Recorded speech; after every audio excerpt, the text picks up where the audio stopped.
O futuro distante de Hora de Aventura provavelmente é o mistério que eu mais gosto de toda a série, porque os poucos vislumbres que tivemos nos mostram um mundo muito diferente, provavelmente com vários novos fins do mundo acontecendo, um em cima do outro. Na verdade, se você está confuso e se perguntando se eu já fiz um vídeo sobre isso, provavelmente é porque há uns 3 anos eu fiz uma pesquisa sobre o futuro de Yu depois da morte de Fi e Jake. E muito brevemente, falei sobre o que sabíamos do futuro distante, 1000 anos depois dos eventos do desenho. Mas este vídeo vai ser bem diferente, e funciona mais como uma espécie de continuação daquele. Hoje vamos investigar o destino do Reino Doce, e por que ele acabou naquele estado de destruição, abandono e ruína, que vimos pela primeira vez no episódio do Limãozinho, parte 2, e vamos explorar um pouco mais a fundo sobre esse futuro. E por que as teorias mais populares que você deve ter visto em outros canais do YouTube estão erradas, muito erradas. E embora tenhamos que voltar a explorar um pouco de terreno já conhecido, também vamos falar de um monte de material que você não conhecia. Se você só assistiu ao vídeo sobre Yu depois da morte de Jake, incluindo várias coisas novas que eu não tinha encontrado para aquele vídeo, e o material que Fiona e Cake nos mostraram sobre o futuro cinza e futurista das terras de Yu, como você já deve saber, tudo isso começa com o final do episódio Limoncito Parte 2, onde vemos um Limoncito muito velho em um futuro muito distante, atravessando as ruínas do futuro Reino Doce, destruído por um cataclismo desconhecido. É bastante enigmático, porque não há nenhum diálogo nem contexto extra para o que vemos na tela. Apenas vários veículos destruídos e uma grande metrópole com seus prédios, comércios e trens em ruínas. Inclusive podemos ver ao fundo o antigo castelo do Reino Doce, com árvores sem folhas e tudo abandonado ao redor.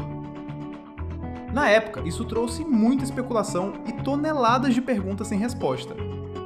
Será que aqueles veículos que vimos fora da cidade eram restos de uma batalha de séculos atrás? Será que a história se repetiu e tudo foi destruído em uma nova guerra dos cogumelos? O que aconteceu com os cidadãos do Reino Doce? Todos morreram? Por que os novos prédios se parecem tanto com os de uma cidade humana atual? E será que Limoncito era o último ser vivo nesse mundo futurista horrível? Claro, já sabemos as respostas para algumas dessas perguntas. Limoncito não era o último ser vivo. O Reino Doce continua na forma daqueles guardiões gigantescos que vimos em detalhes em Mil Gravels. E de fato, nesse futuro, há um monte de outras civilizações e personagens interessantes circulando por aí, como vemos em Venha Comigo e no final da primeira temporada de Fiona e Cake. Mas a tudo isso chegaremos no seu momento, porque é aqui que encontramos uma dessas evidências que me fazem acreditar que todos os outros pesquisadores chegam com os pés pelas mãos. Um storyboard é uma sequência de ilustrações que é usada como guia para uma produção audiovisual, neste caso servindo de base para pré-visualizar uma animação antes de começar a produção propriamente dita. Em Hora de Aventura, esses storyboards e outros conceitos de história eram realizados por várias pessoas, mas o de Limoncito, parte 2, foi feito por Steve Wolfhard, o cara a quem devemos toda a história do futuro de Hora de Aventura.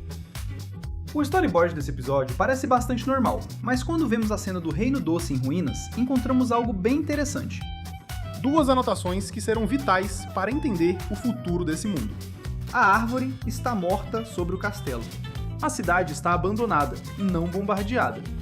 Essa última frase é ridiculamente importante, porque praticamente todas as teorias populares dizem que foi por uma guerra ou um conflito bélico que o Reino Doce caiu, seguindo essa temática cíclica que é tão importante para a Hora de Aventura. Mas os designers da cena tiveram um cuidado especial em não mostrar danos de uma guerra ou confronto. A cidade está abandonada por algum outro motivo.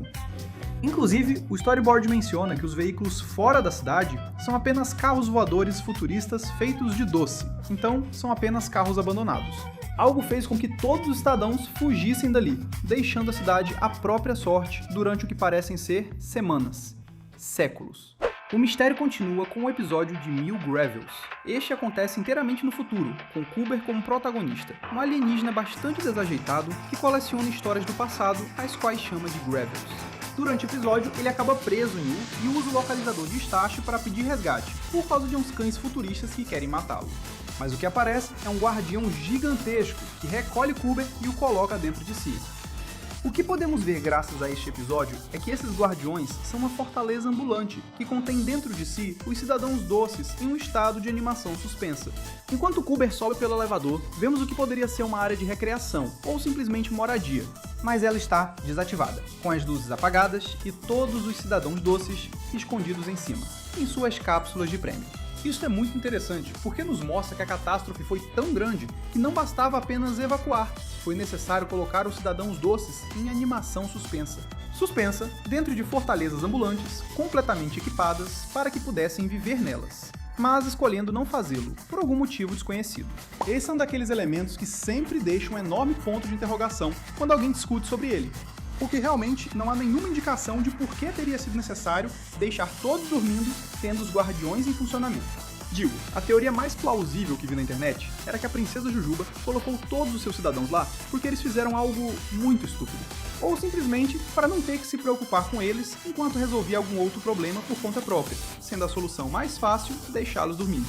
E bom, deixando de lado que nem podemos ter certeza se Bonnie Bell era a princesa naquele momento, porque sabemos que ela deixou o trono para Mentita depois dos eventos traumáticos de Fiona e Cake, temporada 2. Acho que a teoria poderia ser possível, já que na abertura de Vem Comigo, podemos ver o que parecem ser as mãos dela dentro de uma cela no Reino Gelado. Nunca foi confirmado se é realmente ela, mas Steve Wolfhard mencionou que todos os elementais aparecem nessa abertura, então tudo indica que realmente é Bonnie Bell, ou alguma encarnação futura do elemental de doce. Nessa mesma abertura, vemos alguém que parece ser Marceline, julgando pelas iniciais MMA em seu telescópio, e o que muitos de nós acreditamos é que ela está procurando a princesa Jujuba para resgatá-la. No mesmo episódio de onde essa abertura foi tirada, aparece um guardião gigante, então fica claro que tudo está acontecendo mais ou menos na mesma época, e o mais provável é que todos esses pequenos eventos estejam conectados. Embora talvez eu deva mencionar que ainda me resta uma última evidência. Se voltarmos para Milgravel's e procurarmos o storyboard da sessão dentro do Guardião, vamos encontrar um breve diálogo cortado que nos dá a nossa última pista. Quando Kuber está sendo atacado pelos cães espaciais, ele se cobre com uma das muitas cápsulas de prêmio, o que acidentalmente libera um dos cidadãos de doce. No episódio oficial isso também acontece, e o doce cidadão pergunta que horas são, mas no storyboard ele faz outra pergunta: funcionou? Isso é vital para a imagem que estamos tentando formar dessa catástrofe desconhecida. Essa palavra nos confirma que colocar todos em animação suspensa fazia parte do plano para lutar contra a catástrofe, o que reduz bastante as opções para o tipo de catástrofe. Por exemplo, não faria essa pergunta se eles simplesmente tivessem entrado lá por preocupação com o ataque do Reino dos Cachorros, ou se a princesa Jujuba os tivesse obrigado a fazer isso por serem muito tolos. Inclusive, isso ajuda a reiterar que provavelmente foi um único evento, algo cuja solução inclui deixar todos congelados indefinidamente. Não me parece que seja uma guerra prolongada com o Reino dos Cachorros de Gibbon, como dizem algumas teorias do YouTube. Porque em Fiona e Cake vemos que, apesar de ser um reino autoritário, não há nenhuma indicação de que estejam tentando se expandir para outras partes de Yu, e em nenhum momento entram em conflito direto com os Guardiões de Doce. O que faz com que, na minha opinião, a resposta seja bastante correta, óbvia. Você lembra como eu disse que as duas notas de texto do storyboard de Limoncito Parte 2 seriam vitais para entender o que tinha acontecido? Pois ainda não falei da primeira. A árvore está morta sobre o castelo. Como vemos no episódio de Bonnie e Ned, a árvore é a fonte de vida para todo o Reino Doce. Mas não sem o Ned, o irmãozinho da Bonnie, que é tipo um dragão de chiclete com dificuldade para socializar.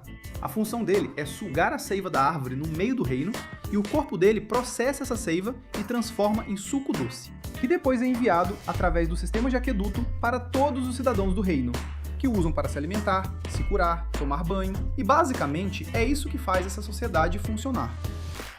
Como disse, esse suco é a vida do Reino Doce, e pelo que podemos ver, ele é equivalente à água para todas as formas de vida criadas pela princesa Jujuba.